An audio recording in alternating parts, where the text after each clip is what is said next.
All right, welcome, welcome. I am Jen Ellen Knuth. We've got my best pal, Dorothy from Clay, here with us. And while we're waiting for people to come in, we've got 21 early birds. Great to see you. We have some icebreaker questions that we just came up with in the last 5 minutes of hanging out on this line before you came on. So, first question. Have you ever met an American man named Harry? Because we can only think of Harry Sims, Harry Styles, Prince Harry, Harry Potter. So we need to know, are there American Harrys out there in this world? And then second, what is our second icebreaker question? Would you I just forgot. share your ear squishy earbuds with other people? So this one has context. While Dorothy was deciding which set of AirPods earphones she was going to wear, she shared this secret that she was actually borrowing someone else's inner earphones. So that is pure Clay colleague love right there, if I've ever seen it before. Peter goes, no, that's gross. Okay, Peter, they were yours. Okay, now that we've got a good crew in session, let us start off with brief introductions. We'll talk about what we're going to do today, and then we'll get right into it. So, for those of you that don't know me, my name is Jen. I go by Demand Jen. I'm the founder of a company that goes out and trains sales teams on how to do outbound and build outbound pipeline with enterprise and large mid market deals. I have the pleasure of representing the women in sales side here. Not that Dorothy, you don't. For those of you that don't know, it's okay if you're not a woman and you're here. We're not clicky, but Women in Sales is a community that's designed to connect females with other sales females and give opportunities to learn from women instead of the same old dude fest that's out there. If I could be so blunt, Alexine, sorry. I am joined by one of the best people I know, and I don't say that lightly. Dorothy and I worked together when we were both at Lavender AI, and I got to witness firsthand what is arguably one of the best brains I've ever seen in thinking about how to do outbound, how to engage customers. And now she's at everybody's favorite company, Clay, and she's got so much good stuff to share. So, Dorothy, I don't know if I just stole your thunder, but I just love introducing you because you're just the best. Yeah, that's me in a nutshell. I'm at Clay. I am the lead growth strategist for our growth segment. I oversee all of our retention and expansion here. Also touch on life cycle and product stuff and enablement and education. Small startup life. You just own everything. She's basically the CEO from what I just heard. So anyway, we are excited. So what we're going to do is this is going to be a really informal chat. Clearly, we're already being informal. So as you have questions, there's a little Q&A button. Sometimes if you ask a question in the chat, like the chat gets busy and we love that, but we miss your question. So just go ahead and throw it in. Alexine from Women in Sales is behind the scenes. She's going to pull them up as we go. We're not going to save them to the end. We really do want to hear your questions. We obviously have some stuff to talk about, but you can ask us kind of anything. And if we don't know the answer, we won't fake it. So, what we're talking about today, obviously, y'all signed up for the AI trap, automation versus intuition in sales. Here's what we mean by it. I think largely, if you look at the history of sales going back to the first sale that was probably ever made, we as human beings tend to love to find easy button ways to shortcut things that are hard, not just with sales, but in life in general. And often when we're in environments like we are today, where let's face it, outbound's hard, prospecting is hard, selling is hard, it's natural to want to look for things that are easy way outs of hard jobs to be done. However, both Dorothy and I have some pretty strong opinions around places where we should be leaning on automation and AI, and maybe some places where we shouldn't. So, we are going to skew this conversation really more towards your mid market enterprise type deals. If that is not you, we will not take offense if you hop off the call. But we don't believe in kind of one size fits all type belief systems. So, today is really going to be thinking about bigger accounts. What are some ways we can use it? What are some things we want to stay away from? And then, of course, Dorothy has some awesome ideas just from working with Clay clients around how they're using it today. So, Dorothy, what did I miss? Yeah, I mean, uh, if you are one of those people who like shortcuts, it's okay. It's totally okay. In psychology, I think the term is cognitive miser. We all have that tendency to want to take shortcuts. So it's ingrained in us all, but we also need to understand, you know, um, to me, it's like the whole, I don't know, what famous artist was like, you need to know the rules in order to break them and create like, innovate in this case. And so I think that's definitely an area I want to touch on in terms of like, let's make sure we understand the fundamentals of sales and outbound before we go and try to make all these shortcuts, and start doing, as um, my good friend Harry Sims would say, don't go and do dumb shit faster. Scale the dumb stuff. Okay, so let's start there. And one of the ideas that Dorothy and I had is if you think about a sales process, not ending with a closed and signed agreement, but really thinking about to the extension of now you've got a client and you're working with them. So let's kind of take it throughout the sales process and maybe start with what is probably, hopefully, most people's step one, which would be who do I even want to target? So, how do I build a list that has a relevant problem to solve? So, Dorothy, do you want to talk a little bit about some ways you think people are mistakenly automating things here, and then maybe some smart things that you're seeing when it comes to list building? I think traditionally what I've seen has happened in terms of like, I guess automation is like the way that we are list building in general is too general. I think there's a way that we can take how we're targeting a lot deeper, right? And so what that typically looks like when I talk to clients is like, oh yeah, like I know my ICP. It's um, just tech companies that have 100 to 500, and they have some funding, and that's about it. There's nothing else to it, and you know yeah, you can just run a list and like automate all of your emails and blast people to that.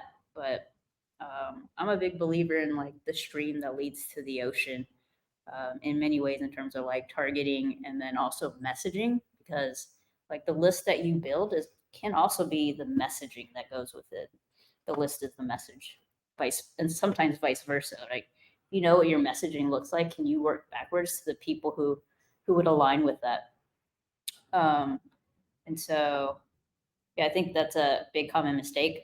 An area that you could potentially automate some of this in improving your list building is one, doing like a closed one analysis. If you can take 5 to 10 of your best customers, or maybe you're like getting started, you start to see a trend between like the last 10, maybe 20 meetings that you've booked. Um, and then you can use Clay or another tool to enrich for data points that could be similar across that. So, like, hey, it is the three that maybe we talked about: industry, size of the company, uh, funding, revenue, let's say. And then we also go deeper with, have they hired anyone in the last 90 days in terms of leadership changes? Did they mention any product launches? Is the company growing? And even maybe non-traditional things, non-traditional data points. Maybe is this an environmentally friendly company? Okay, so like just make sure this aligns with you, right? And then you can put that into like ChatGPT or one of your favorite LLM and have it analyze that information to see what the trends are. And then you use those data points to start automating and segmenting and scoring so that you know which accounts to prioritize and which leads to prioritize. I love that. Like I will always throw myself on us. For those of you that I don't know, I spent 18 years as a salesperson, not a leader, not a manager. Sales was always hard for me and there was always a challenge to it. And when I would think about building a list, the mistake I would make is I'd just sort my list from like revenue size or Salesforce size or whatever I thought would yield the biggest deal. And then every year I'd keep working the same accounts, getting nowhere because I was just so enamored with this idea of like, well, they've got this big demographic, asset, and then that's going to be the thing that makes me a big deal. What I was neglecting to do is exactly what Dorothy talked about. And I love the way you talked about thinking about the message and building the list in tandem. which is I was not going in and hypothesizing, like, is this a problem? Is the problem that our solution solves even something that this company is up against? So I'll give you an example of where I did it wrong. One of the companies I chased for years, hopefully no one from this company is on here, was a company called Medtronic. It was a medical device company. I 3, 4 years, I had them at the top of my territory. They were my white whale kind of account because they had a ton of salespeople. It was a quote unquote good fit industry based on other companies we sold to. And what I neglected to realize is every year they were the market leader against all of their competitors. So what I sold was a solution that was supposed to help you build demand where demand doesn't exist. They had demand coming out of every orifice. And so every year I'm out there sending the messages about why we're the best and we're the best at this and we're the best at that. I never really sat back and said, is this even a company that has the problem we face? And so when Dorothy speaks about first think about, what are indicators from either your close won or close lost conversations? What are signs you've seen from other customers that generally mean positive things for your business? And then think about how do I build a list in doing that? Now, we're not going to be like, product pushing city, but I do think one of the things that first stood out to me about Clay was there are some signs that you can find just by doing our own research. And then there are signs that are really high manual, high effort type stuff. So when we were like prepping for this call, Dorothy, you had a couple examples of like things that traditionally have just been too cumbersome or too manual for sellers to think about when they're prepping a list. Do you mind sharing just a couple of those examples? Yeah. One of the companies that I'm working with, uh, they used Gartner's definitions for. I feel like I'm giving away a secret. Uh, they were so Gartner did a research where they could determine approximately the IT budget of an organization based on industry and headcount or revenue. And what they ended up doing is taking those definitions, running it throughout their entire CRM to recategorize their entire industries, sub industries, right? Because like if you think about it, we all love LinkedIn, but like you look at those industries and you're like, what? Fair. That does not make sense there, right? And so, um, once they were able to do that, which this is a project that take like 2 to 3 months. They did it in like 8 hours. And so, being able to get that dialed in to start to understand, like, okay, well, now based on these definitions and this research, we know we're within like 5% of their potential budget to spend with us. So that's, I would say, not non-traditional, but it's something that could be done. And the other thing that I've seen teams is like some organizations, especially if you do like training services or products, right? You typically like one of their so this company, one of their data points was like, we know that if like 20 to 30% of their leadership has never had like product experience in their background, right? This is a very, very good fit account, and they will need expertise to come in for training, which is something that you would have to manually like go search in like sales nav or something, like, all right, well, give me all of the product people, and then you would have to like export that, put that into a sheet, and then figure that out. But like you can use Clay to do all of that work, pull all the contacts in, check their past experiences, and then do the math of like, okay, what percentage of all of these contacts have some sort of past experience in product or not. So those are like two really key areas, and it could even be something as simple like, yeah, like I mentioned earlier, right? Maybe you're targeting a company that you notice like, all these companies are super environmentally friendly, or maybe something weird like Clay's values around quiet ego, right? That you can send AI out to determine that information for you and do that at scale. Okay, I love these examples. And I think particularly the one you just gave around the product expertise, the idea of any seller sitting down there and clicking through all of these LinkedIn profiles, scrolling down like that, when we talk about eliminating low value activities, I hate to call list building, I hate to ever refer to list building as a low value activity because it is arguably one of the most important things we do. We have to send our good message to the right people. But I think it's things like that that create such an administrative like overload on these folks that we end up just defaulting to more generic messages. So I love the examples you give because you're able to truly say, let's start with what is the right message and then who are the right people to hear it. And we're not sort of hamstrung by like our time, where I would say in that previous example, we would be. Yeah. So I think Let's, it's very powerful messaging to just go say, like, hey, I noticed that a majority of your team, or even run the percentage by them, like 27% of your team hasn't had experience in uh, product. This would be like, a good, and then you can kind of share your solution, how you can help solve that problem. yeah, it's specificity, right? Like the worst messages, the worst outbound messages are the really generic things. Like, are you looking to drive growth? Who isn't?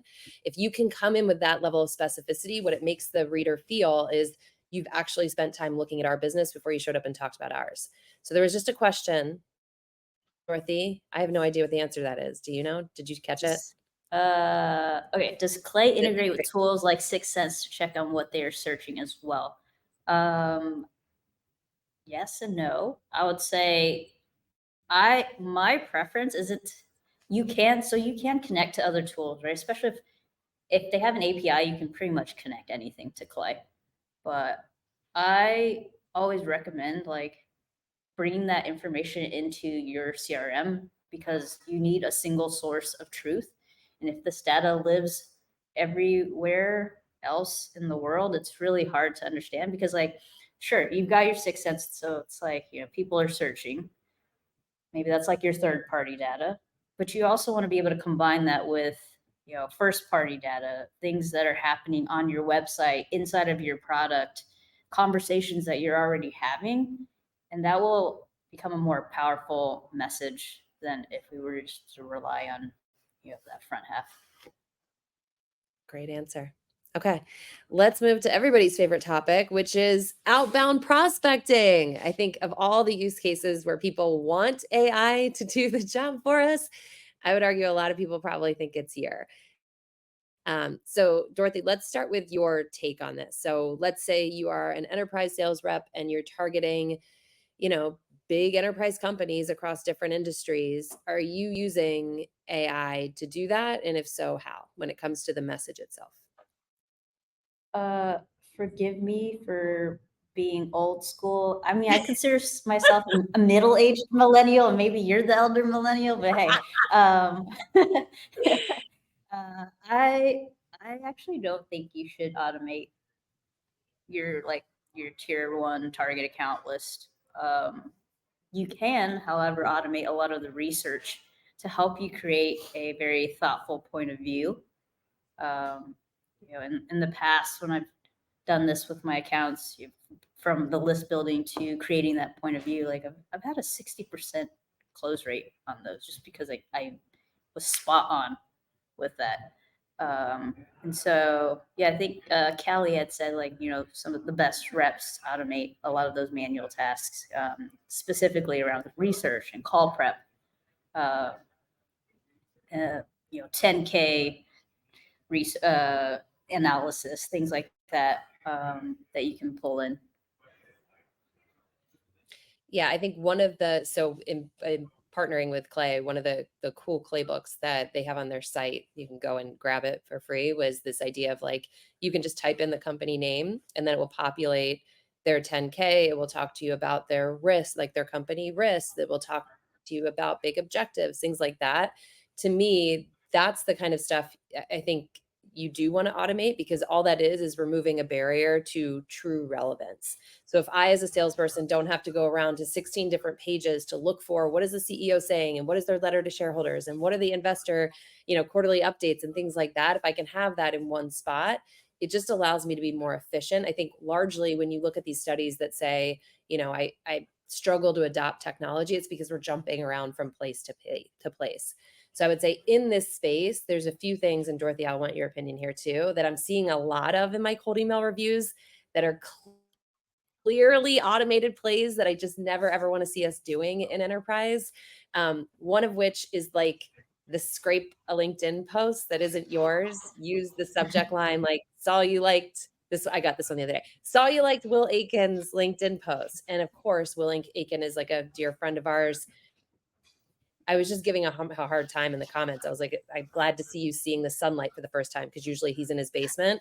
And so the first line of the email was like, couldn't agree more. Sunlight is so impressive. And I was just like, what are we doing? And then it went down this crazy rabbit hole around do you need QA developers and things like that. So it was very clear that this is someone or a piece of tech that believes in the idea of personalization, but less so in the idea of relevance. And I think when we're thinking about outbound, we should always be thinking about relevance first, and personalization is like icing on the cake if we can make it easy. But where I see a lot of people adopting these technologies is to make it look like we give a shit. But we don't. And that comes through in the message because I'm a one person business. I have no need, I don't have software. I have no need for software developers. And so I think that's a move I'm seeing a lot of is just scrape something that happened on someone else's post and then use the same generic message for everybody. Dorothy, what else are you seeing that kind of stand out to you as like big don'ts in outbound? Big don'ts. Using the same message over and over, only personalizing that first line, right? Yes, it does kind of boost open rates or sometimes replies, but it does, like you mentioned, it just doesn't flow. It creates that like anyways effect, is what I like to call it. It's where it's like, I saw that you went to Alabama State. Go, anyways, can you buy my product? Yes, Um, I and was just the other thing that I see a lot too is just like the really formal language in the beginning when it's pulling the personalized statement. So someone had posted one the other day that was like, I saw you went to Berkeley and it must have been so invigorating to smell the fresh air outside on the game days. And it's like, we aren't speaking like this. And it's very clear that that's not the case. So I would say when it comes to creative writing, even if you don't really believe you've got great writing skills, my point of view is like writing like a human and writing from your core is always going to serve us better than trying to have AI write for us. To our point before, like use it to find relevant reasons to reach out. But I do really believe that like if we're going to be doing outbound, we have to be crafting that. I don't think that we're at a point yet where we can be using it. yeah, I feel like and there's always this argument of like, people who cold call can't email, or people who email can't cold call. And I actually think there the reason that there's a discrepancy is, one is that weird professionalism that needs to happen, and two, I think you should be able to merge that in terms of like the way that I approach messaging is almost like a cold call or in-person conversation, where it's like I make that framework of observation, pain point, it's kind of like social proof or solution, where it's like, if I were to just approach you, Jen, today, it's like, hey, Jen, I saw that you're running a webinar today. It looks like you're going from a hotel. I'd imagine the Wi-Fi is a little spotty. Have you considered, purchasing a hotspot through Verizon or something like that? And that's super, super simple, and it's something you Yeah. would say in real life. Yes, Yeah. I think one of the best pieces of advice I was told when I was learning how to write cold emails is just read it out loud. If you make yourself sound like a weird if you feel like a weirdo listening to yourself, someone else is probably gonna think you're a weirdo too. We've got another question from Adelina. It's a good one. Dorothy, I'll pose it to you. So, joining a new territory, I've spent the last week taking large accounts that are in my territory, filtering accounts by previous opportunities and large spend within the organization, and determining key decision makers or an ICP. Is that a good starting point? Oh, thanks, Alexine, for putting that up, because I was like, I need my glasses. Um, Elder you can millennial, see you're in that too. middle aged. Sorry, I'm middle aged. Um, I think my question to you is why? Why are you using these points as the way to filter your accounts? And I would agree. Previous opportunities or if you've had a conversation or established a relationship there, it's helpful. But large spend within the org and determining key decision makers or ICPs. A good starting point. It's a good starting point, but we also need to dive deeper into that, right? And so, as I mentioned earlier, like, can you go either talk to other reps, hop into Gong, look in your Salesforce to understand like why people were buying recently, and what similarities those companies have so that you can then tier those out and prioritize. Yeah, I agree. I love Adelina, I love the idea of looking at previous one opportunities because that should give you some signal value to what are common characteristics or common patterns that you see in existing customers that might suggest someone else would be a good customer. But to Dorothy's point, I think one of the things, if I could go back in time and re-territory plan for like the first 10 years of my career, I probably would have started with the problem that we solve. And then I would sort of document for myself what are some indicators that suggest this problem might exist. And I say might because we're never going to know for sure. We're outsiders, we don't work there. But I start with the problem, I look for indicators that it might exist. And then I try to tier my territory around which of those indicators do I actually see present, either through using a tool like Clay or through doing manual research. Like there's many ways to do it. But an example of that would be like when I was selling the Challenger sales methodology. One of the things I started noticing about our customers was a lot of them were traditional product sales organizations, like they were selling a physical product. And the CEO had said, we want to increase like aftermarket, after services revenue. And so the pain or the problem was if I go from selling a physical good that I can show and demo and customers can see it to now maybe I'm selling like an insurance wrapper, it's a very different sales motion because there's nothing for me to show. So then what I realized is when I saw a lot of our customers had that problem, then I went out and started searching for who was talking about increasing aftermarket revenue from services, or who is introducing, has like a new product launch where they're introducing lots of different services. So I could then take that problem hypothesis and again with maybe language say, noticed you launched this, this, and this. Seems like as an outsider, maybe there's an increased focus on selling services in addition to product. Not sure how the team has been doing making that transition when you can't physically demo anything. But we've worked with another company over here who made the transition, open to hearing what they did that made it easier on their sales reps. And so that way you have a real intent and purpose for reaching out to that prospect beyond just like, we have an awesome product and we want to talk to you about it. So obviously everyone's search circumstances are different, but I'm a big proponent of start with the problem, look for cues that would suggest someone has that problem, and then use a tool like Clay or use your own manual research and find a list of companies based off of that. Yeah. I guess I'm also rereading the question again, still without glasses, but it also reads that maybe these are potential customers of your company already, and so uh, one of the things that I would also look for is any changes from the company level that may have happened, whether it's like recent news, product changes, service changes. Are they growing or not growing?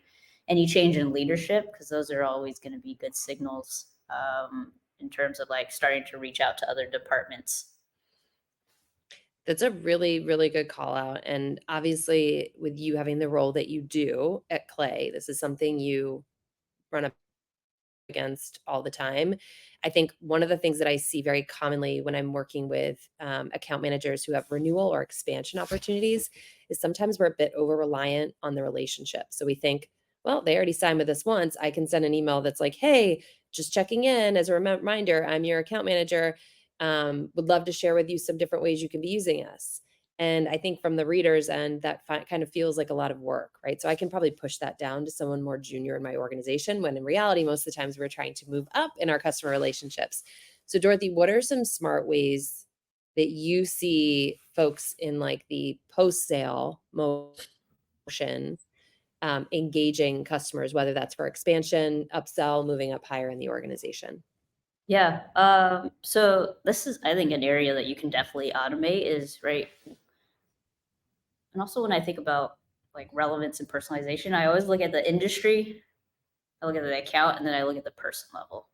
And I go find, and you can like, this is where you can automate a lot of that research and pull all of that data in and then compare that to what's also happening inside of the account, whether they have actually been engaging with you and the service or product, or they actually getting value out of that, and then creating message around that, and then finding key contacts that could be um, relevant to the problems that you're solving, or different use cases that could be applied to that department or other sector of the business. Agreed. And sometimes I think, it goes in the bucket of like, if you ask a customer what they need, they only respond based on what they know about us. And so, again, whether you use Clay or whether you're using ChatGPT or whether you're using Google, understanding even for existing customers, what are some of the things that the CEO or the founder is talking about? Like, what are they saying their business is trying to do? And then putting yourselves in the shoes of your buyer and saying, okay, let's say I'm being asked to, I don't know, reduce the size of my IT team. Well, one of the first things I'm going to look for is what is work that maybe we don't need to be doing that we could automate or we could, you know, source out to AI. What might some of those things be? Who might be affected by that? And just start thinking along those lines of pretend you're in the shoes of the person that has said, our job this year is this, and you as the head of IT need to make this happen. What are some of those things that will likely occur as a result? Now, if you're newer to a business, and you don't know those things off the top of your head, that's okay. None of us know this stuff when we start. Go back to call recordings from companies who bought and keyword search that. Like, do you hear those issues coming up in other calls? Go to handoff docs if you use them when you sell a deal and the AE has to hand it to the AM, and read what is like the specific problem language that they're using. Because especially in an existing account motion, I think the best opportunities for upsell and expansion, cross sell, all the good stuff come when we are coming to that conversation with a point of view about a problem maybe they didn't think of us for, as opposed to just like, hey, I'm your account manager, just checking in. Yeah. I think AI can do a good job of catching some of the context, but it still takes the human with business acumen to really understand and build relationships around that. And I guess this is where the intuition comes in, right? Uh, to really interpret that and use the right language to convey the message, the feelings that you are trying to get across. Agreed.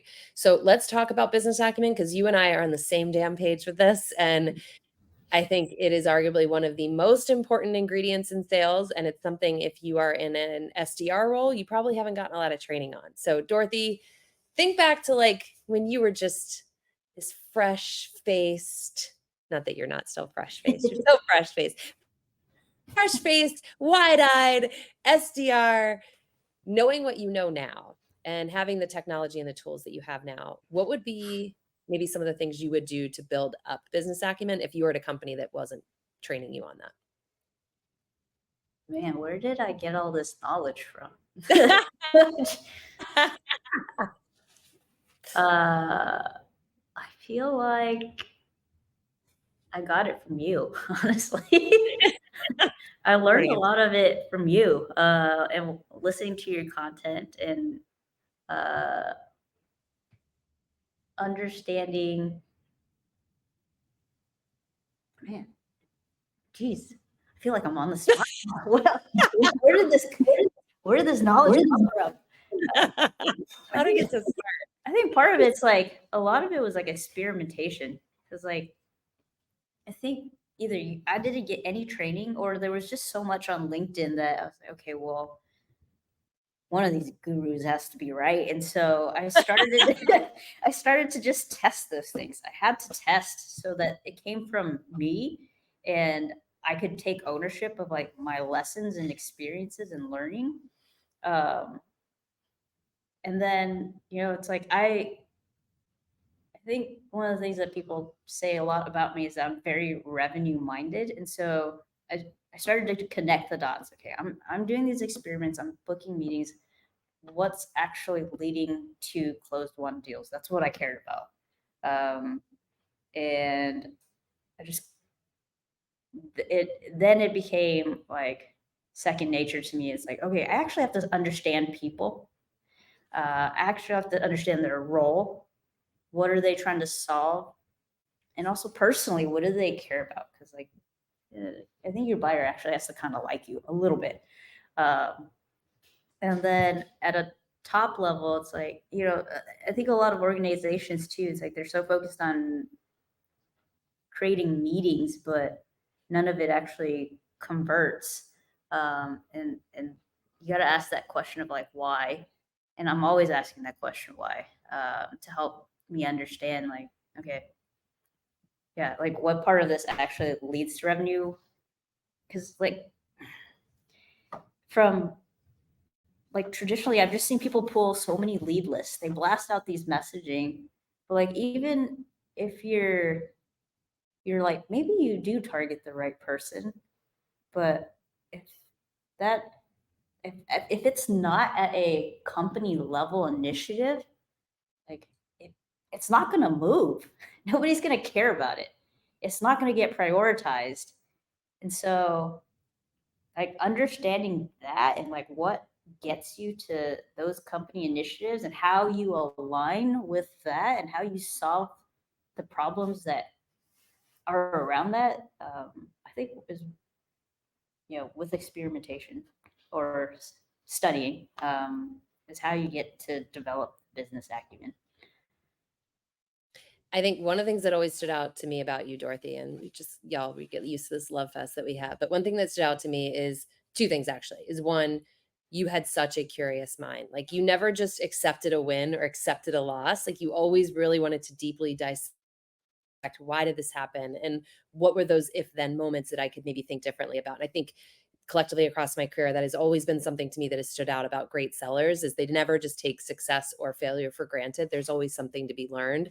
So if you're not at the end of every month going back and saying for deals I won, lost, or just kind of ghosted me, what were the common patterns? That's definitely a place I would start. I had a great manager who said most of what prospects say that you don't like is a direct result of something you've said to them. And so figure out what you're saying that's causing them to say that, and that's your unlock.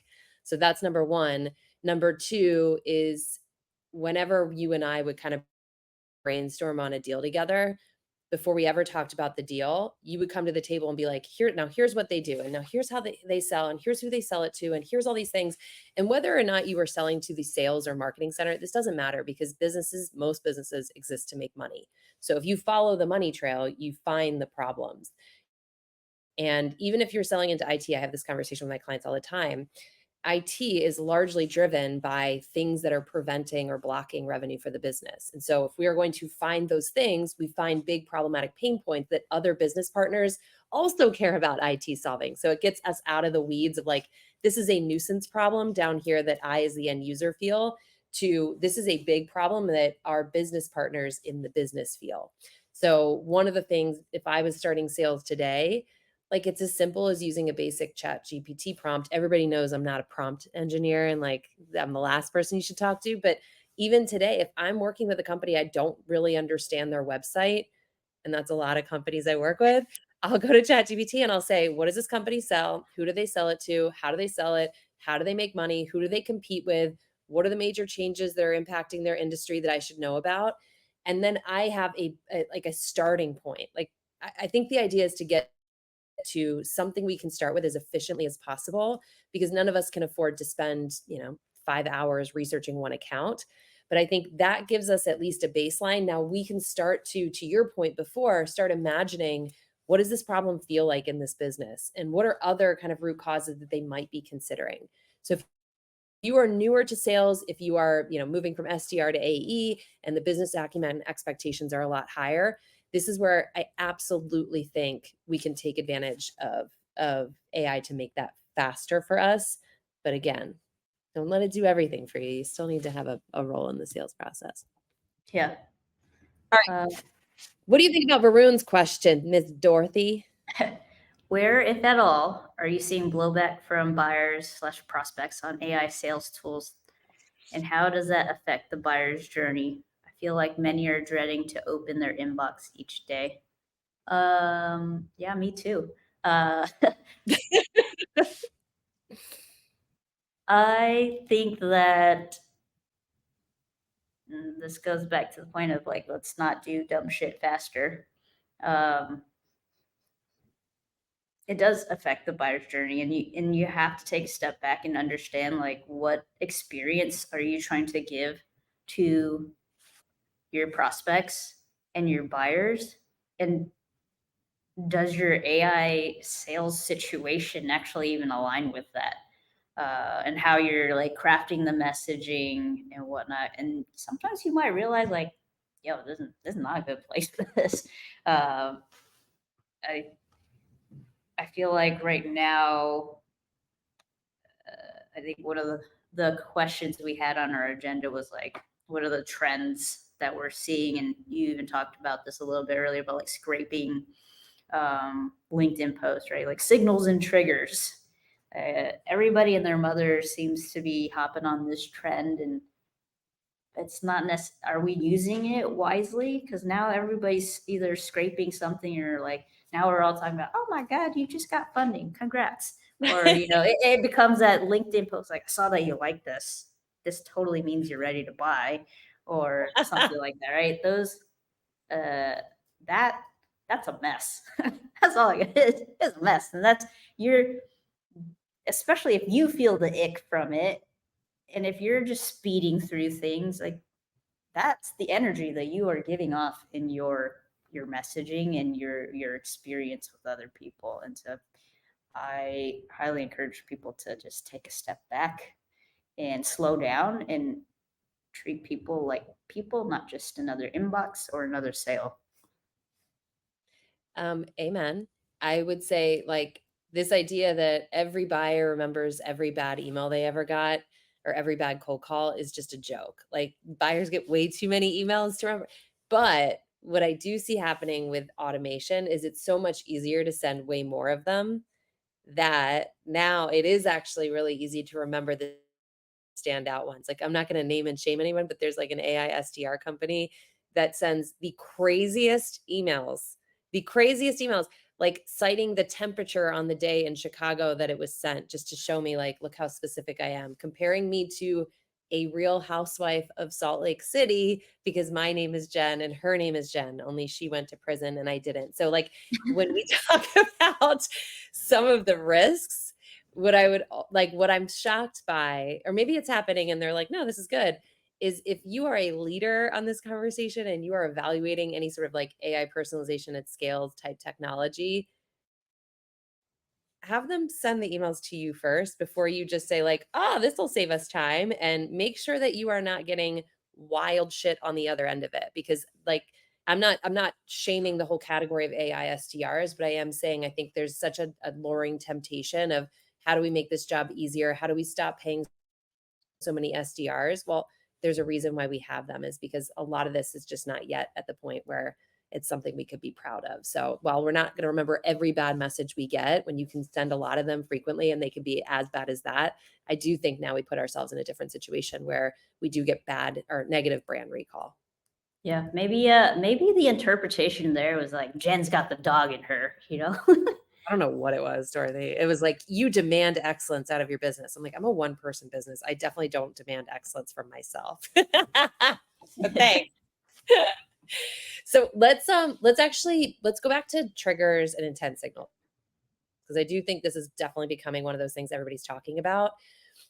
In my mind, there's two camps or two ways to think about it. Like you could think about maybe intent as like they're showing intent to buy, but triggers I sort of view as like what would be a trigger that would suggest they have a problem. And I think we might want to treat those two things differently. How do you think about like triggers versus intent? Because I think a lot of times we use them interchangeably. I don't know. I feel like I have to ask everybody what this actually means to them because some people are like, I just want to know if somebody's researching my company. And like I think a lot of ABM tools are great for that in terms of like, but you still need to go deeper because it's just like a black box of okay, cool. They searched for Clay, could have been molding clay. It wasn't clay.com, or whatnot. But like, again, these are signals, these are triggers. They're just signals. Like you have to combine your signals and layer in everything else that makes it a qualified account or a qualified person to reach out to. I wholeheartedly believe you got to start at the account level.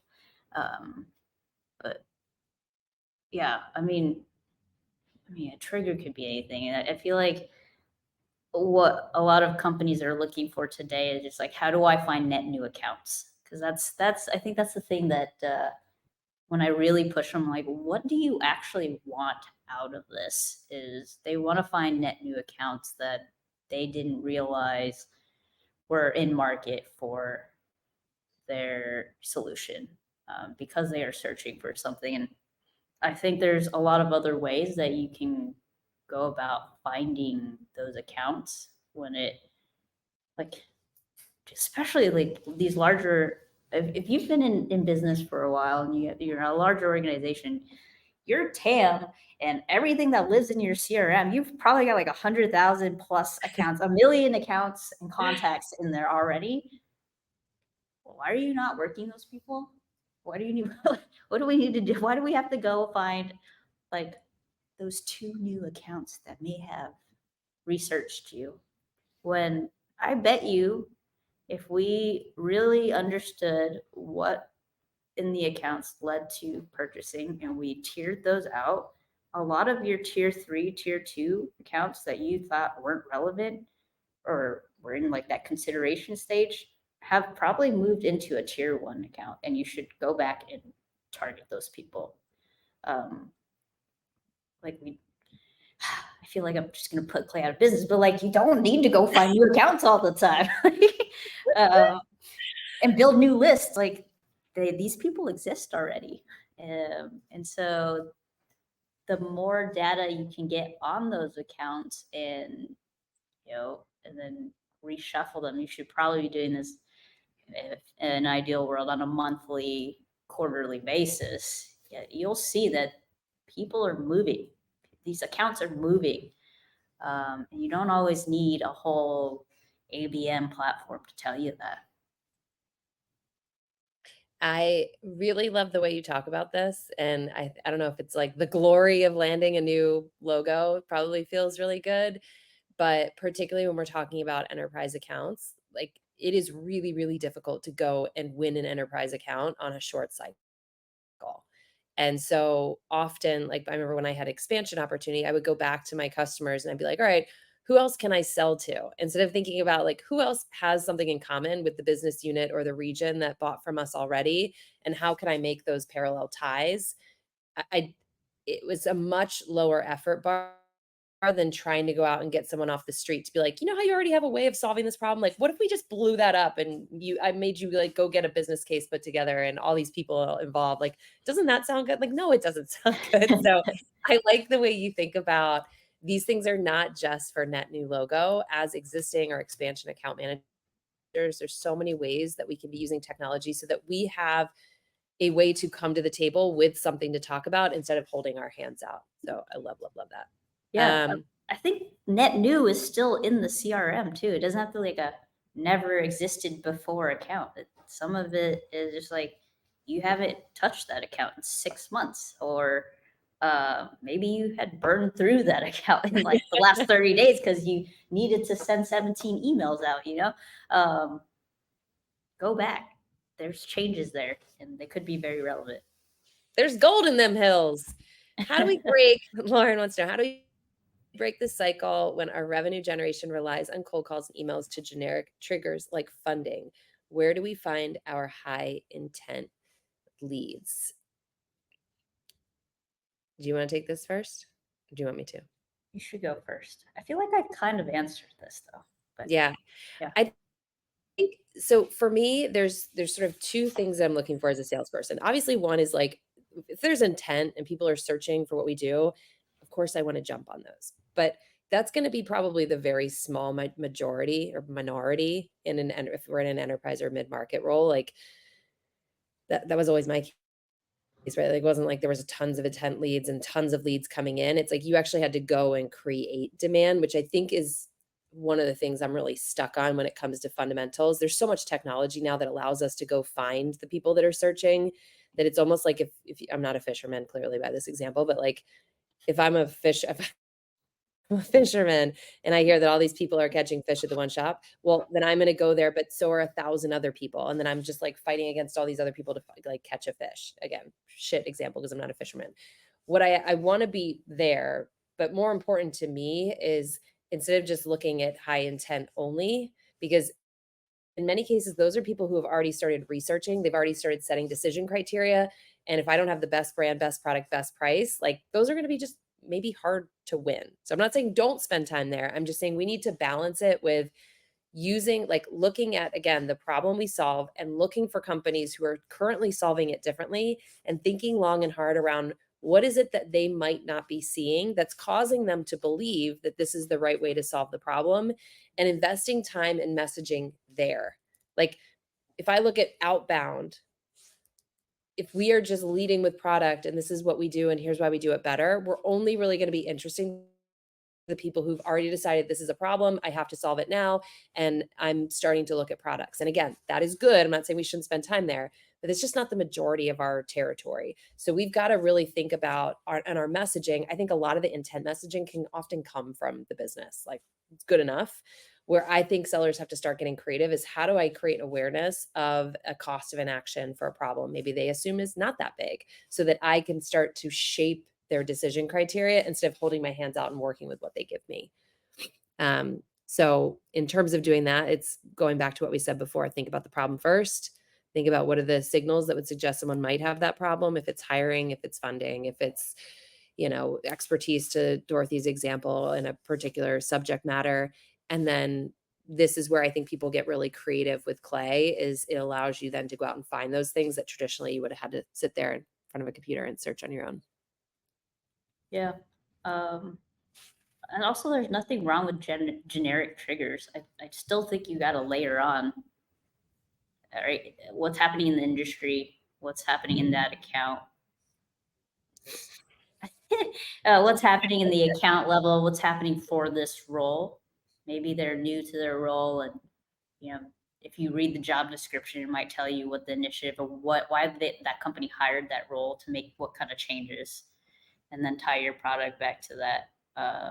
And like funding doesn't have to be a bad thing. I just wouldn't start it with like, congrats. But maybe go into, if you can, most companies will post a blog or some, tech insider, business insider, whatever, those articles. And it tells you, a lot of times it tells you why they got funding and what they plan on using it for.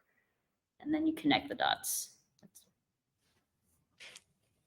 Beautiful. This is an example I've been using a bunch lately. Vanta, which is a company a lot of people know, compliance, SOC 2 stuff. They got funded, another round of funding. When we worked at Lavender together, I started, and then 2 weeks later, they announced their Series A funding, and it was like my entire inbox was like, "Congrats on your funding. Congrats on your new role. Congrats on your funding." And it was the first line of everything. And in their defense, a lot of sellers were probably thinking like, "Well, I'm following up with a relevant reason." But the relevant reason is like, "I see you have money. Can I have some of it?" And so in many ways, we unintentionally come across as kind of icky. So to Dorothy's point, like the Vanta example, I'm a big fan of starting with something you read in the funding announcement that they're trying to do. So CEO spoke about the move up market, building off the back of wins like Atlassian, and they named 2 other ones. And then going into a problem hypothesis. Not sure if you're seeing like consensus requirements increase for those type of enterprise accounts versus small business where you started. If so, blah, blah, blah, blah, blah. Like, so it's like, you're not just holding your hand out saying, "I see you have funding. Do I get some because I got here first?" And chances are we didn't get here first. Like everybody's on that same trigger, but it is coming and differentiating with your point of view and your problem hypothesis, and just changing the first sentence of that email. Like literally just no longer saying congrats on your new job or congrats on your funding is bare minimum just a step in the right direction, and make it about them, not about like truly about them, not just about something that benefits us. Yeah. All right, we've got about 5 minutes left. Other questions you guys want to put in the Q&A, we'll happily take. But Dorothy, maybe I can give you back the stage for a second and just, are there any other creative ways that you've seen people using AI in selling into big companies that we haven't talked about today you think are worth mentioning? I think a great way we could start using AI today is how can we turn that stuff into physical campaigns and make a really fun experience out of that? One, it could be a gifting thing. You know, you can use like a Sendoso Alice situation where you like AI goes and analyze their profile or recent something about that person and suggest a GIF. But also, can we craft a funny meme or GIF or uh, something like that, and then turn that into something physical to send to them. I still think the mailbox, the real mailbox, is a very untouched place. Or you show up and it's like, hey, I know that most of your team likes Call of Duty or something, and organize like a game day for you guys or something like that. Or here's pizza. Who doesn't like Can pizza? That always win with pizza. Yeah. That is such a good call out. I think sometimes we just get zoned in. I'm guilty of this too. I love that idea of like, okay, it's email, I'm doing cold email, but it doesn't have to start and end with it. Like there are ways to be multi-channel and thinking about how to get that message out. I think that's a really badass way to think about it. Yeah, you can generate like custom images of your prospect and yourself, and maybe like how they could fit into. You can like create a journey for them, right? Like a story that like they go through your product and now they're the hero. Dude, have AI write a damn book, print that out, and send it to them. Yeah, It's Nate, right? Nate Nasrallah has that idea of like writing the press release of what yeah, happened after they implemented it. Like that's where I think you can start to experiment. And to your point, we don't have to just think about AI as a writing tool. There's all sorts of visual elements you can use where you can have AI generate visual imagery and things like that. So I really like that idea. That's not one I had thought of before. See, yeah, I didn't oversell Dorothy. She's got the best brain. I love it. yeah. Awesome. Well, we've got 2 minutes left. If you have any last minute questions in here, please go ahead and drop them in. But Dorothy, I know we've got it pinned in the chat for anyone that is newer to Clay. So, like, let's say it's someone like me. I'm not going to say everybody's like me, but I'm not the most technically savvy person. What would be your advice on what I do after today if I want to start using Clay to mess around with some of these ideas? Hey, you can talk to me. No, we also have Clay University. We have cohorts that you can join, office hours, and big fan of the Slack community. It's because it's not just like us as a company. It's like we've got like 15,000 members in our Slack community, and a lot of people there to get inspiration or find tutorials, and experts will just jump in and help answer the question. So, also don't be afraid to break things. Go in, break things, blow through 2,000 credits, and hit up support for more. I don't know. I love it. Well, you can see there, you can try it for free. You get 3,000 additional credits. Dorothy is like, I have talked to many people who've said, Dorothy, I don't know what this is. I don't know how to use it. And they've walked away saying like, I finally get it. So there's lots of ways to try it.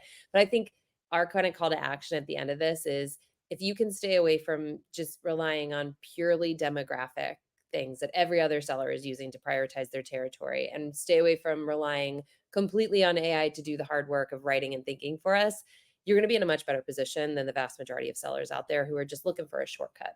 And so we want to say a very big thank you for spending the time with us today. We hope you took away some great ideas. I always take away great ideas when I spend time with Dorothy. Today is no different.